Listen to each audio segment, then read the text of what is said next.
As you probably know, unless you've been sleeping, that the United States is once again showing the world that we have more people ready to kill anybody who isn't already dead than anybody else. We had, since our last meeting, we had the shooting from the hotel in Las Vegas down upon the people at a music concert, if I got it correctly. And then a few days ago, in a little rural part of Texas, half of a church's congregation got blown away. And in both cases, lonely white men, middle-aged, lonely white men, which is the largest consistent pattern of who's doing this. Our president distinguished himself, which, given him, is not so unusual, but he did distinguish himself by making a distinction. In both those cases, he had nothing to say about the relative punishment that the man should get. But when a person who looks unusual did that thing with the truck on the West Side Highway there, the president had him condemned to death within hours. It was a display of the way he sees some parts of the population and not other parts that goes by the name of racism, and there's no other conceivable way to make sense of what he did there and felt no compunction about doing. So I thought a little economics, since that's what we do, might be of interest to you. According to Politico, which is a good source of all kinds of information, in the 2016 Congress, the pro-gun lobby, the NRA and groups like that, spent about $6 million on congressional races. It broke down as follows: 98% to candidates of the Republican Party, 2% to candidates of the Democratic Party, from which I deduce that someone in the office made a mistake. Otherwise, we would have had what they clearly want. The single largest recipient of money from the gun lobby was a man named Paul Ryan. Think about it. I'm not going to say anything more. I just want you to think about it. President Trump said after the latest thing that guns have nothing to do with this. This is not a gun issue. He had a penetrating analysis of what was going on here, captured in the single word, evil. I thought that was arresting. For a lot of us, we probably thought it was good until he pointed out that it wasn't. It was evil. It was evil. As an analysis in a classroom, F. And you would explain to the person, this is not an analysis, this is a description. Description is nice, but analysis is what we need and want to understand why this happened and how maybe we could do something so it doesn't happen again, especially in a country where it happens all the time. The New York Times since has, like many newspapers, pointed out that no other country on the face of the earth has anything like this number of people killed, this frequency of these events. We are completely without, nowhere, not Russia, not China, not anywhere, whether you do it in terms of the number of people killed or per capita, however you measure it, we are completely unique. American exceptionalism. Exactly, American exceptionalism, which, if we were a rational society, would long ago have provoked a national conversation. What's going on here? Now, if you're the president and it's evil, then you'd have to assume that the United States is more evil than other countries. I don't find that a persuasive presumption. I mean, I'm an American, and most of you probably are, and I don't think of myself or you as exceptionally evil. So what's going on here? Maybe we should try to explain how and why we have a population that does this so often. Well, there's a number of reasonable hypotheses. First of all, women apparently never do this. That is, the number of times a woman has done this is so small that it's virtually zero. So there's an interesting phenomena. This seems to be a male event. Most of the time, the people being killed are unknown to the killer. They're not personally involved or engaged in some way. So this isn't that kind of an event. Not that that would be any better, but it's different that way. It tends to be white persons. This is not an activity that folks of color seem to need to do, at least not on a scale that white people do. And it tends to be middle-aged folks, and then it tends to have two interesting qualities. Not 100%, but it's a pattern. These men, A, have recently lost a job or lost their connection to the work world, at least the usual one. The one of the American dream of a nice job and a nice income and a nice spouse and a station wagon and a dog and some children, more or less. Either they lost such an opportunity or they never had one, and they feel deeply disconnected from all of that. And the second thing that most of these men have had is a partner, a romantic or relational partner who has left them. That is, they're psychologically disconnected from a relationship, and they are economically disconnected from a living. This seems to not work out real well. And if they have the kind of personal problems everybody has more or less of, these extra pressures, the isolation, you might call it the alienation from work and from relational connections to other people, drives them to feel very much, this is the language the few who have survived have used. They feel very much unmanned. And that will help explain why one of the things that seems to grip a number of them is the massive accumulation of guns and of ammunition. The fellow in Las Vegas, if you saw some of the pictures in his room, he had gathered in the hotel room from which he shot many weapons. They were lying on the floor, huge amounts of ammunition. And one of the reasons he was able to do that is he was a regular at that hotel because his way of earning a living was gambling.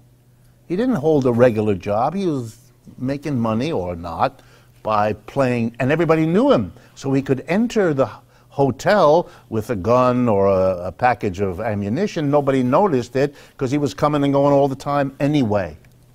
The fellow in Texas was all dressed in military outfit with guns on his shoulder and the paramilitary kind.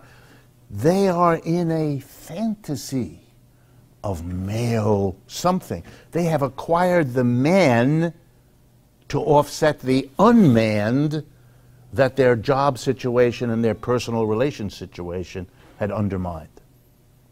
Okay, if this is even vaguely useful, then we have a society that is doing a number on people on a scale that we ought to worry about. Heaven knows, given all of this. But we don't. Or very little. So we have a president who says it's evil, and that's the end. A wonderful name for papers. Paradise Papers. Over the last week or two, another firm, not the one a year ago, but another one, got itself hacked. Probably by the same folks who hacked the one Fonseca a year ago. Here's another Caribbean company whose job it is to hide money. And they got caught. Normally this is highly secret.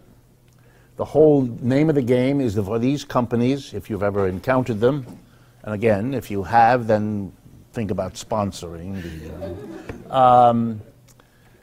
If you have money to hide, these firms come to you and say, give us your money, because we will do whatever it is that should be done with it. We'll make a lot of money with it for you, but you will be secret. There will be no one will have any record of how this is done. Some of you may have heard years ago about numbered accounts in Switzerland. They used to be famous for having an account, and when you went and set up an account there, you were given a number, and all future interactions between you and the Swiss bank were done by number 1426L. And there would be no record anywhere and no communication that you would have to worry about, neither by letter, by phone, by email, or anything else that would identify you and could be tracked to you, because even if someone saw the number, the Swiss bank would never reveal who was that number, what person was behind it. Well, it turns out there are all other kinds of ways of doing it, but when it got hacked, then the secret came out. All this is the last week, so I want to make sure some of you are aware of this by telling you two things. Some of the interesting people who got caught with secret money squirreled away. This is just one firm. There are loads of these firms. This, I believe, is based in in Bermuda or one of those places. There are lots of other places. Cayman Islands, Liechtenstein, Luxembourg. There's lots of places. If any of you want to know, I can help you out how to do that. It's not difficult, by the way, not at all, and easy to do. Why do people do it? Let's begin with that. Basically, there are two reasons. One, they need to hide the money because of something usually quasi-legal or illegal, or if it isn't quasi-legal or illegal, then it really looks bad for you to be seen doing this. So, for example, you're going to love this. The Queen of England, Elizabeth, the Queen of England, is investing money outside of England. She's the Queen of England, and her confidence is to put the money somewhere else where she's not the Queen, which raises all kinds of awkward questions, which is why she was hidden. This way she could invest anywhere in the world, because you can invest from the company in Bermuda anywhere in the world, but no one knows it's you. Now the whole world knows, and the British people are enjoying it about as much as they enjoy the rest of their sad diet. Okay? I'm sorry, I shouldn't do that, but I wrote my doctoral dissertation over 8 weeks in London, and I still haven't recovered from the cuisine. Madonna, one of your favorite singers, maybe, she made use of this company. Wilbur Ross, the Commerce Secretary of Mr. Trump, made use, big time, of this Bono, my apologies to Mr. Bono. He repeatedly gets caught in these sorts of things, and he's a little bad choice of companies to have hidden his money. The other reason, besides hiding it, because it's awkward or it's illegal, obviously if you're in danger that your government somewhere, wherever you are, is going to be looking into or is beginning to look into your affairs because you have done illegal things, you want to get that money out of where your government can get it. If it's your government and it's in your country, then if you put it in one of those banks, the government can come and take it. But they can't go to Bermuda or wherever else it is, and so you have a degree of freedom that you wouldn't otherwise have, security you wouldn't otherwise have, and the whole thing's hidden anyway, so your government doesn't even know that you have it. Likewise, if you're stealing money, drug money, if you committed a robbery, whatever, embezzled, this is a way that you can have the money, go somewhere with the money, nobody knows, you can have the money invested in any way you want, it earns a lot of money, it grows, and nobody that you don't want to know has any inkling. So if you have a lot of money, and especially if it's tainted, this is for you. The second big reason is, if it's secret, which is the whole point, and it's hidden, which is the whole point, then the income you earn with that money, you don't have to report to the United States government, which means you don't have to pay taxes on it. So in addition to being hidden, it's a way of escaping your taxes, which is a major reason this is done. Those firms and those banks that do this don't make any report to the United States government. If you have an account at Merrill Lynch here, or any stockbroker, or any bank, and you earn interest, dividends, and capital gains on your account, your institution where you have that account is required to file a document with the IRS how much they paid you. And basically, the way you get caught in this country is that the IRS gets a document that John Smith earned $5,000 X way. That better show up on your income tax, because if it doesn't, the computer goes crazy, and they come for you with sirens and billy clubs and dogs and bears. It's very unpleasant. But if you're in another place, in a hidden account, nobody knows, nobody reports anything, and you can accumulate for years without paying any tax. Typically, in Bermuda and places like that, there is a local tax you have to pay, but luckily, just by accident, the tax rate is 0, which is another attractive quality of this game. Wealthy people have been doing this for a very long time. The current estimate, and there are estimates, of how much money is in these accounts, numbers in the many trillions of dollars. This is a crucial part of the inequality in the world that has developed, that you all know about, why Oxfam, which I've said to you before, announced this year that the richest, was it 80 people have as much wealth as the bottom half of the population of the planet, 3.5 billion people. Well, those wealthy people, you can be very sure a major part of them, if not all of them, have these accounts, typically in more than one place, so they spread their risk and spread just in case this sort of hack happens. They haven't got all their money in the hacked firm. You can be sure that Madonna and Ross and the Queen are looking for other places to move their money as quickly as possible. There's an international consortium of investigative journalists. That's actually an organization.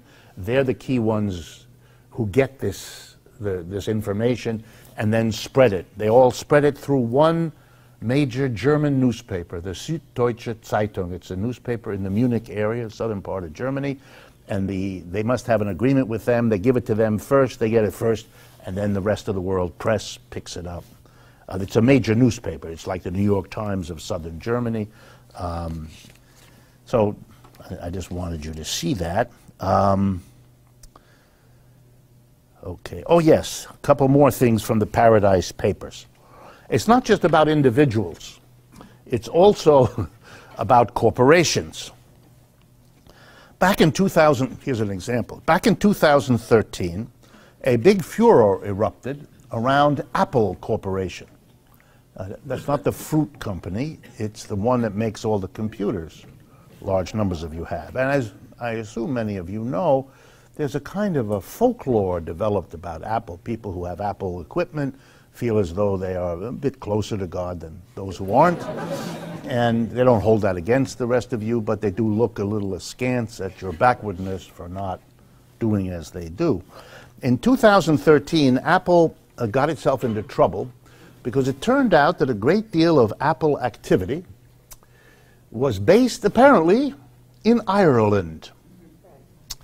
Now, you know, there's no critique of the Irish, but it's a small country, and you might wonder why an enormous enterprise, global in scope like Apple, would pick Ireland. Well, I'm an economist, so I'm going to tell you. Ireland has a lower tax rate for corporations than most other countries in Europe, or for that matter, in the world. But it's not quite as good as Bermuda. But Apple can't do that. It's too big. It would be too easy to kind of track. So they had it in Ireland, and then everybody yelled at them because it was clear what they were doing. They were getting out of paying the taxes they ought to pay in the countries where they do most of their business, who were therefore deprived of that. One of those countries, of course, is you and me. Apple would have paid billions and billions of dollars to Washington if it had paid the same rate at other corporations in this country, who produce in this country, who sell enormous amount in this country, and who are therefore, that's the logic of taxation. If you're making a lot of money in this country by producing and selling, well, then you pay taxes to help pay for all of the public resources you rely on. You know, the roads that carry the trucks, that carry the apple to the store where you buy, that kind of thing. They weren't going to do that. They wanted to have the roads. They wanted to make the money. They didn't want to pay the taxes. This, by the way, passes for normal business activity. You learn how to do that when you get an MBA at a business school. I mean, you could probably figure it out if you didn't get an MBA, but if you didn't have an MBA, the person who did would get the job you didn't get. And therefore, it's important to get an MBA so that you get the job, and the other person who couldn't afford to go to the MBA, even though they're 4 times smarter than you are, doesn't get the job. That's what we call meritocracy. And we believe in that in America in the same, well, I'll leave it. So, what did Apple do? Well, it turns out that they left Ireland. And the idea was, as they apparently let people think, that they were not going to take advantage of this Irish tax dodge. But it turned out that when the Paradise Papers were released, we all discovered where Apple's headquarters went. Jersey. Not Jersey across the Hudson. The island of Jersey, which is where the cow was invented. Jersey is a small island, you know, but roughly between England and the mainland of Europe. It's a place nobody goes to. If they sell a dozen Apple computers there, it would be a big year. It's mostly a rural agricultural island. That's where the amount most of its untaxed offshore cash Apple Computer owns in that island where there are more cows than people, $252 billion. To give you an idea, that's like 1/3 of the defense budget of the United States. It's unbelievable. It's on a little island. Is that because it's wonderful climate? No, it's England. It's cold and it's wet. Sometimes there's sun. Those are important days. And the 11 employees of Apple that sit on the porch there enjoy the sun.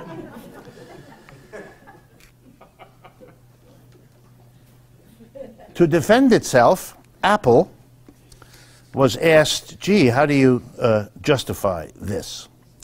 And they said, we are still the world's largest taxpayer, paying around $35 billion in corporate tax over the past 3 years. Now, in economics, you talk about your taxes on an annual basis. But of course, it's a much larger number if it's for 3 years than for one. This is very clever. It's an MBA you need. This, you can do that. So they actually paid something on the order of $12 billion a year. Well, let's see. The revenue in 2017, this year, the revenue of Apple is expected to be $229 billion. That's their revenue. And their tax is $12 billion. Let me do that again.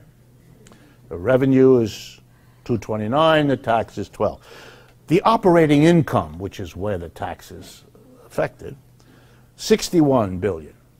So they paid 12 and they earned income of 61. If you do the math, that's about 20%. The corporate income tax rate in the United States is 35%. They're not even close. They're barely over half. And that assumes that all of these taxes they say they paid were paid to the United States, which they weren't. They paid to a variety of countries. So in fact, probably somewhere between 10 and 15% is what they are paying out of their income to the United States, which means the federal government here, federal government, either has less money to spend and so has to cut programs, or get more money from the rest of us to make up for what they're not paying, or borrow more money, which increases the deficit, which allows, in the future, us and our children to pay more. So the next time you buy an Apple computer, if you insist on doing that, please be aware that you will make the Channel Islanders happy. Many people around the world are convinced, We don't hear it much here in the United States, but many people in the world are convinced that the United States now is, more than ever before, a quote-unquote rogue nation. Number two, that it is the biggest threat to world peace in the world today, and that the fundamental cause of this situation is a declining economic situation, a declining economic footprint in the world. That is, the United States is less of a dominant player than it once was, and that this country is wrapped up in the painful, slow recognition that its economic position is shrinking, its political influence in the world shrinking too, and the one thing it has that is still overwhelming is the military. All the parts are made in China. The parts are made in China, but the finished weapon is here. And the world is very nervous about what it might mean. And so the rumors spread, particularly in Europe now, that if Mr. Trump were to give an order that had war in it, that the American military wouldn't do it. Now, the very fact that this kind of a story circulates means usually that the American military would not basically follow orders. At that point, the government dissolves. For those of you who don't understand this, if you've never gone through it, this is like the police captain telling to all the cops, "Oh, go over there and beat those people," and the cops saying, "Nah, not going to do it." At which point, the police captain becomes a silly old man with a beer belly and nothing else, and not anymore the scary character that he once was. Americans don't think these things are ever going to happen here. Those are only things that happen in other countries that you read about long after it's over. We are in really dangerous area, and I don't mean to end it facetiously tonight. And we do have one announcement from Walter in the back there before we stop. But I did want to suggest to you that you do live in an economic system that is experiencing extraordinary stresses. If you feel stressed, it's not you. If you want to go and pop a pill to feel better or something, okay. But it ain't the pills and it's not your chemistry that's the problem. It's not your body, it's not your mind. You are living through very difficult times. And if I hope for anything now, it's that instead of you having to go through a long period of suffering and then figure out that you were living in stress times, I want to be here to tell you you're already in them. And the question how they work out, whether they help you or hurt you or take you down with them, really depends on whether you all do something.